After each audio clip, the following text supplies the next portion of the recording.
सनातन धर्म के पर्वों में भगवान श्री कृष्ण जन्माष्टमी का स्थान अत्यंत पवित्र और अनुपम है। यह वह दिन है जब संपूर्ण ब्रह्मांड में आनंद और भक्ति का अमृत बरसता है। भक्त अपने घरों को मंदिर बना देते हैं और प्रत्येक कोना राधा कृष्ण की लीलाओं की महक से भर जाता है। इस वर्ष 2025 में भगवान श्री कृष्ण का जन्मोत्सव 16 अगस्त को मनाया जाएगा। यद्यपि अष्टमी तिथि 15 अगस्त की रात से प्रारंभ होगी, परंतु निशीथ काल अर्थात भगवान के जन्म का शुभ समय 16 अगस्त की मध्य रात्रि में 12:03 से 12:47 तक रहेगा। यही वह क्षण है जब देवकी जी के गर्भ से स्वयं श्री हरि ने अवतार लिया था और यही समय आपके घर में भी असीम सुख, समृद्धि और आध्यात्मिक प्रकाश का प्रवेश कराएगा। अतः आप सभी भक्तजन इस पवित्र निशीथ काल में अवश्य जागें और भगवान का पूजन करें। इस दिन प्रातः स्नान आदि से निवृत्त होकर घर की संपूर्ण सफाई करना अत्यंत आवश्यक है, क्योंकि स्वच्छता ही लक्ष्मी और कृष्ण कृपा का पहला द्वार है। वास्तुशास्त्र के अनुसार जिस घर का उत्तर पूर्व कोना स्वच्छ और सुगंधित हो, वहां सदैव शुभ ऊर्जा का वास होता है। और यही कारण है कि वास्तु ज्ञान चैनल आपको बार बार यह स्मरण कराता है कि पूजा स्थल और उसके आसपास का स्थान सदैव निर्मल और सुव्यवस्थित रहना चाहिए। जब आप सफाई पूरी कर लें तो पूजा के लिए एक छोटा सा झूला सजाएं, उसमें बाल कृष्ण की सुंदर मूर्ति या चित्र स्थापित करें। झूले को पीले और लाल फूलों से सजाना अत्यंत शुभ माना जाता है। इस दिन के लिए विशेष भोग तैयार किया जाता है, जिसमें माखन मिश्री, दूध, दही, पंचामृत, फल और मिठाइयां मुख्य होती हैं।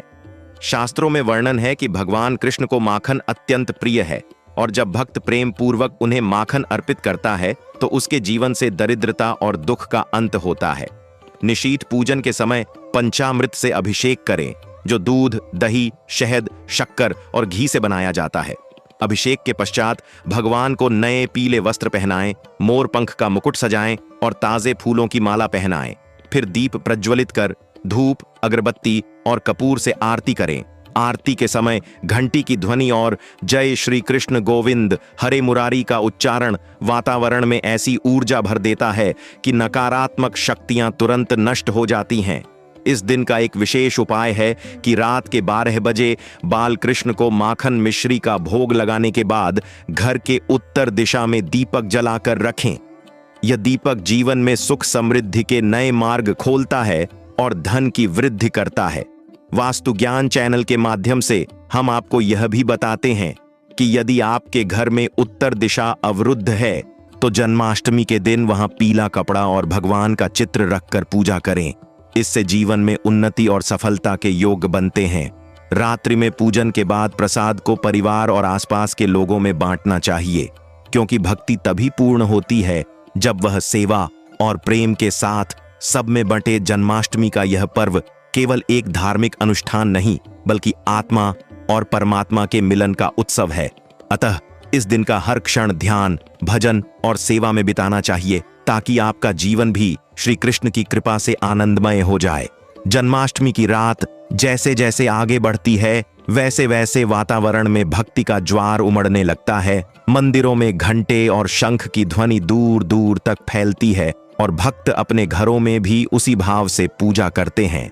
मान्यता है कि जिस घर में जन्माष्टमी की रात 12 बजे बालकृष्ण का पूजन और भजन कीर्तन होता है, वहां स्वयं भगवान वास करते हैं और उस घर से दरिद्रता, रोग और कलह सदा के लिए दूर हो जाते हैं।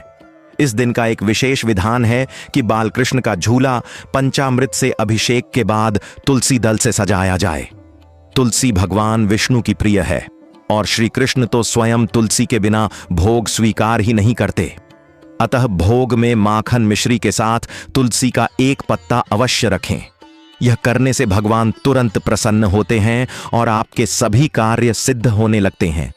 वास्तुशास्त्र में भी कहा गया है कि तुलसी का पौधा घर में सकारात्मक ऊर्जा और पवित्रता का संचार करता है। इसी कारण वास्तु ज्ञान चैनल आपको सदैव यह बताता है कि घर के आंगन या उत्तर पूर्व दिशा में तुलसी का पौधा होना चाहिए और जन्माष्टमी के दिन उसे दीपक दिखाकर उसकी परिक्रमा करने से जीवन में धन, स्वास्थ्य और सुख शांति आती है। निशीथ काल में पूजन के समय घर के सभी सदस्य एकत्र होकर भजन करें, जैसे राधे राधे, श्याम मिला दो या श्याम तेरी बंसी पुकारे। ऐसे भजन घर की ऊर्जा को दिव्य और चुंबकीय बना देते हैं, जिससे मन की सारी नकारात्मकता दूर होती है। पूजा के बाद भगवान को झूला झुलाना अत्यंत शुभ है। मान्यता है कि जब आप प्रेम पूर्वक बालकृष्ण को झुलाते हैं तो वह आपके जीवन की सभी परेशानियों को अपने ऊपर ले लेते हैं और आपको केवल सुख और आनंद देकर जाते हैं। इस दिन का एक और चमत्कारी उपाय यह है कि रात 12 बजे के बाद चांदी के छोटे बर्तन में मिश्री भरकर उसे घर के पूजा स्थल में रखें और अगले दिन सुबह किसी छोटे बच्चे को दान दें। इससे घर में सदैव धन और अन्न की कमी नहीं रहती और परिवार में प्रेम और एकता बनी रहती है। वास्तु ज्ञान चैनल आपको यह भी सिखाता है कि यदि आपके घर में मुख्य द्वार के सामने गंदगी, टूटे फूटे सामान या अवरुद्ध रास्ता है तो भगवान की कृपा का प्रभाव कम हो जाता है। अतः जन्माष्टमी के अवसर पर मुख्य द्वार को धोकर साफ करना, स्वस्तिक बनाना और आम के पत्तों का तोरण लगाना शुभ होता है। इससे सकारात्मक ऊर्जा का प्रवेश होता है और नकारात्मक ऊर्जा बाहर ही रह जाती है। रात्रि के समय जब भगवान को शयन कराया जाए तो उनके पास एक छोटा सा घी का दीपक जलता हुआ छोड़ दें। मान्यता है कि यह दीपक पूरी रात जलता रहे तो घर में लक्ष्मी और कृष्ण का आशीर्वाद बना रहता है और जीवन में उन्नति के मार्ग खुलते हैं। जन्माष्टमी केवल एक त्योहार नहीं है, यह हमारे जीवन को भगवान की लीलाओं से जोड़ने का एक सुनहरा अवसर है। जब हम बालकृष्ण की नटखट मुस्कान और उनकी वंशी की मधुर ध्वनि को अपने हृदय में महसूस करते हैं तो जीवन के सारे दुख क्षण भर में दूर हो जाते हैं। इसीलिए इस दिन का हर क्षण भक्ति, प्रेम और सेवा में बिताएं और अपने जीवन को श्री कृष्ण के रंग में रंग लें। जन्माष्टमी की यह पावन रात्रि केवल भगवान के जन्म का उत्सव नहीं है, बल्कि यह हमारी आत्मा को ईश्वर के साथ जोड़ने का एक दिव्य सेतु है। जब अर्धरात्रि का समय आता है और अष्टमी तिथि अपने चरम पर होती है तो मानो संपूर्ण ब्रह्मांड का हर कण कृष्ण कृष्ण का नाम जप रहा होता है। भक्त इस क्षण का वर्षों तक इंतजार करते हैं, क्योंकि यह वही शुभ घड़ी है जब भगवान अपने भक्तों के बीच अवतरित हुए थे।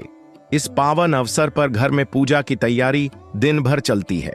रसोई में सुगंधित पकवान बनते हैं, माखन और मिश्री की मिठास वातावरण में घुल जाती है और घर के हर सदस्य का मन भक्ति में रमा रहता है।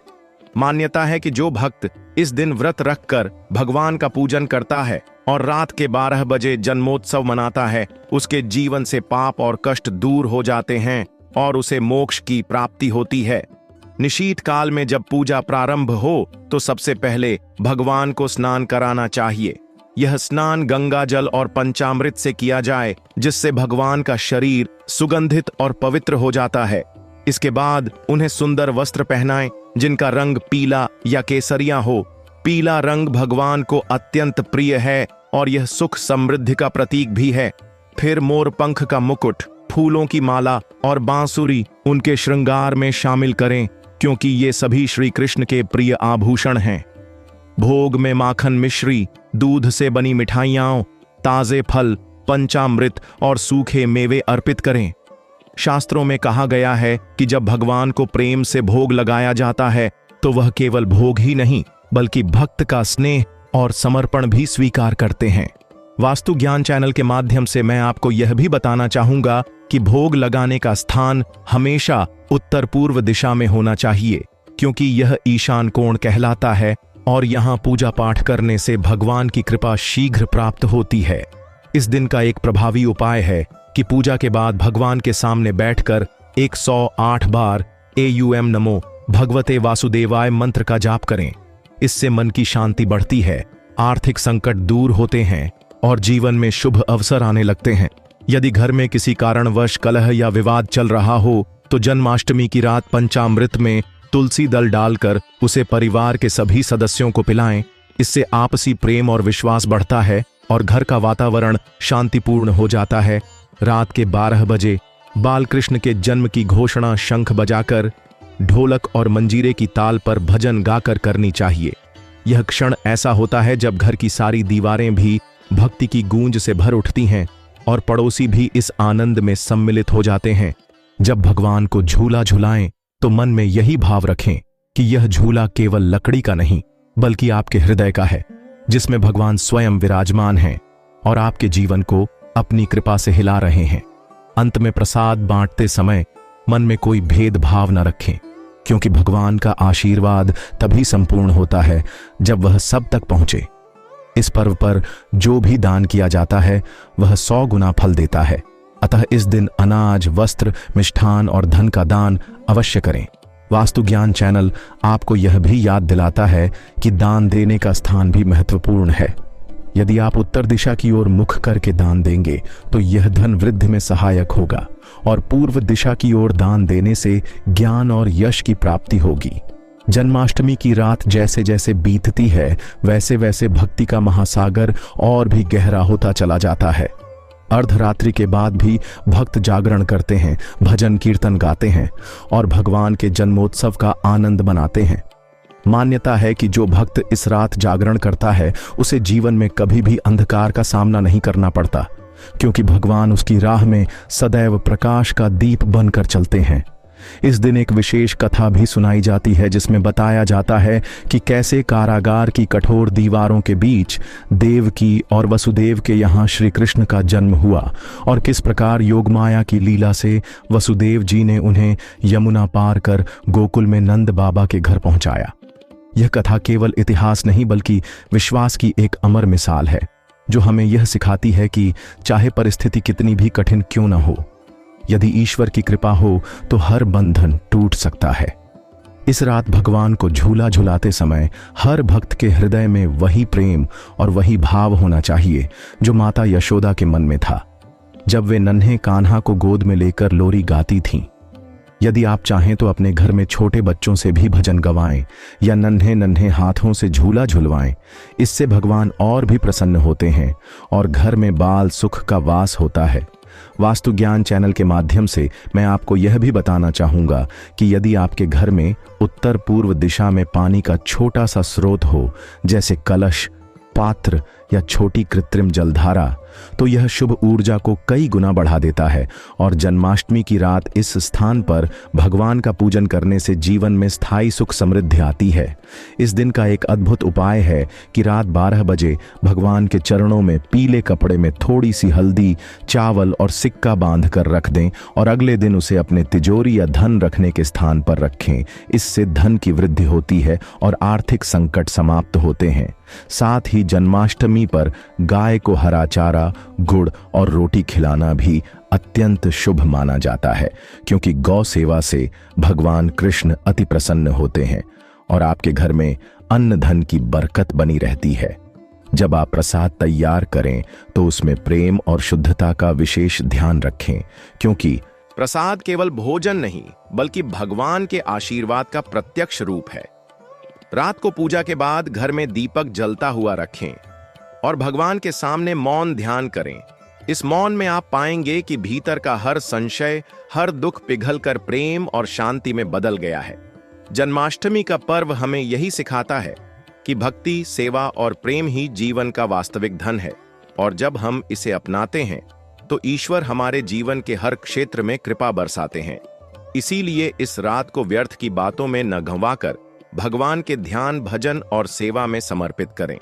वास्तु ज्ञान चैनल आपको सदैव यही प्रेरणा देता है कि भक्ति और वास्तु के सिद्धांत जब साथ चलते हैं तो घर में न केवल भौतिक सुख समृद्धि आती है बल्कि आत्मिक आनंद भी स्थायी हो जाता है। जन्माष्टमी का यह पर्व केवल एक तिथि या कैलेंडर का अंक नहीं है, यह तो एक अनुभूति है, एक भाव है जो हमारे भीतर प्रेम, करुणा और आनंद का सागर भर देता है।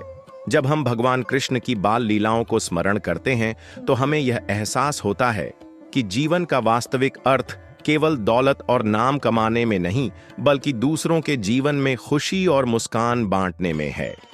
इस पवित्र रात में मंदिरों की सजावट, घरों की रोशनी और भक्ति गीतों की ध्वनि ऐसा वातावरण बना देती है मानो द्वारका और गोकुल स्वयं इस धरती पर उतर आए हों। श्री कृष्ण के प्रिय रंगों से सजी चौकी, फूलों से महकता आसन और मोर पंख से सजा मुकुट जब बाल गोपाल के सिर पर सजता है तो लगता है मानो संपूर्ण सृष्टि उनके चरणों में नमन कर रही हो। इस दिन की पूजा विधि में एक विशेष महत्व दीपदान का भी है। रात के समय घर के मुख्य द्वार, आंगन, पूजा स्थल और बाल कृष्ण के झूले के चारों ओर दीपक जलाएं। यह दीपक न केवल रोशनी देते हैं बल्कि नकारात्मक ऊर्जा को भी दूर भगाते हैं। वास्तु ज्ञान चैनल आपको यह भी समझाता है कि दीपक लगाने का सही स्थान और दिशा आपके घर में ऊर्जा के प्रवाह को कई गुना बढ़ा देता है। उदाहरण के लिए, ईशान कोण में दीपक लगाने से घर में लक्ष्मी और विष्णु दोनों की कृपा एक साथ प्राप्त होती है। इस दिन का एक और अद्भुत उपाय है कि पूजा के बाद भगवान के चरणों से स्पर्श किया हुआ जल घर के चारों कोनों में छिड़क दें। इससे घर में सदैव सुख, शांति और समृद्धि का वास रहता है। भोग में माखन मिश्री तो आवश्यक है ही, लेकिन साथ में पंचामृत और मक्खन से बने लड्डू भी अर्पित करें और प्रसाद में सबसे पहले घर के सबसे छोटे बच्चे को दें, क्योंकि बच्चे भगवान के सबसे निकट माने जाते हैं और उनकी मासूमियत में ही वह भक्ति छिपी होती है जो सीधे ईश्वर तक पहुंचती है। जन्माष्टमी की रात को यदि संभव हो तो संपूर्ण श्रीमद् भागवत गीता का पाठ करें या कम से कम गीता के 18वें अध्याय का पाठ अवश्य करें। यह अध्याय जीवन के सार और भक्ति के मार्ग को स्पष्ट करता है और इसे करने से मन, बुद्धि और आत्मा सभी पवित्र हो जाते हैं। इस रात अगर आप अपने जीवन की किसी भी इच्छा को भगवान के सामने सच्चे मन से प्रकट करते हैं तो वह शीघ्र ही पूरी होती है। लेकिन ध्यान रहे कि वह इच्छा केवल आपके लिए ही नहीं बल्कि दूसरों के कल्याण के लिए भी हो, तभी भगवान की कृपा और भी तेजी से मिलती है। वास्तु ज्ञान चैनल आपको यह भी याद दिलाता है कि इच्छा व्यक्त करते समय अपने घर के ईशान कोण में बैठें और सामने दीपक जलाकर भगवान का स्मरण करें। इस स्थिति में मन एकाग्र होता है और संकल्प शीघ्र सिद्ध होता है। रात के अंत में जब आप भगवान को शयन कराएं तो एक छोटा सा संगीत या लोरी गाकर उन्हें सुलाएं। मान्यता है कि ऐसा करने से भगवान आपके जीवन के हर संकट को नींद में ही दूर कर देते हैं और जब अगली सुबह आती है तो आपके जीवन में केवल खुशियां और नई शुरुआत होती है। जन्माष्टमी का पर्व हमें यह सिखाता है कि जीवन के संघर्ष, दुख और अंधकार के बीच भी यदि हम ईश्वर का नाम स्मरण करते रहें तो वे स्वयं हमारे जीवन में प्रकाश बनकर उतर आते हैं और हर बाधा को दूर कर देते हैं। इस पवित्र रात में जब घर घर से कीर्तन और भजन की ध्वनि गूंजती है तो ऐसा लगता है मानो पूरा गांव, पूरा शहर और यहाँ तक कि प्रकृति भी भक्ति में लीन हो गई हो। आकाश में चमकते तारे मानो दीपक बन गए हैं और चांदनी स्वयं भगवान के आगमन का स्वागत करने के लिए धरती पर उतर आई है। जन्माष्टमी की पूजा में एक विशेष महत्व शंख ध्वनि का भी है। मान्यता है कि जब हम शंख बजाते हैं तो उसकी ध्वनि से वातावरण की नकारात्मकता समाप्त हो जाती है और दिव्य ऊर्जा चारों ओर फैल जाती है। इसलिए पूजा के आरंभ और समापन दोनों समय शंख बजाना अत्यंत शुभ माना जाता है। वास्तु ज्ञान चैनल आपको यह भी बताना चाहता है कि शंख को हमेशा उत्तर दिशा में रखें, क्योंकि यह दिशा कुबेर की है और इससे घर में धन समृद्धि बनी रहती है। इस रात का एक और चमत्कारी उपाय है कि 12 बजे भगवान को पालने में झुलाने के बाद तुलसी के पौधे के पास एक घी का दीपक जलाएं और वहीं बैठकर 11 बार महामंत्र का जाप करें। यह उपाय परिवार में प्रेम, एकता और स्वास्थ्य को बढ़ाता है। भोग की बात करें तो श्री कृष्ण को ताजे फलों का विशेष लगाव है, खासकर केले, सेब और अंगूर। यदि इन्हें भोग में शामिल किया जाए तो पूजा का पुण्य कई गुना बढ़ जाता है और भगवान का आशीर्वाद अधिक मिलता है। जन्माष्टमी की रात को मंदिर या घर में रासलीला का आयोजन भी किया जाता है, जो हमें यह याद दिलाता है कि प्रेम और भक्ति का संबंध केवल पूजा तक सीमित नहीं है, बल्कि यह जीवन के हर क्षण में होना चाहिए। भगवान की रासलीला हमें यह सिखाती है कि ईश्वर के साथ प्रेम का बंधन अनंत और अटूट होता है और यही बंधन हमें संसार के बंधनों से मुक्त करता है। इस रात का एक प्रभावी उपाय है कि पूजा के बाद भगवान के चरणों से तुलसी दल का एक पत्ता लेकर उसे अपने पर्स या तिजोरी में रखें। यह पत्ता लक्ष्मी जी को भी प्रिय है और इससे आर्थिक वृद्धि होती है। वास्तु ज्ञान चैनल यह भी बताता है कि घर के ब्रह्मस्थान यानी बीच के हिस्से को स्वच्छ रखें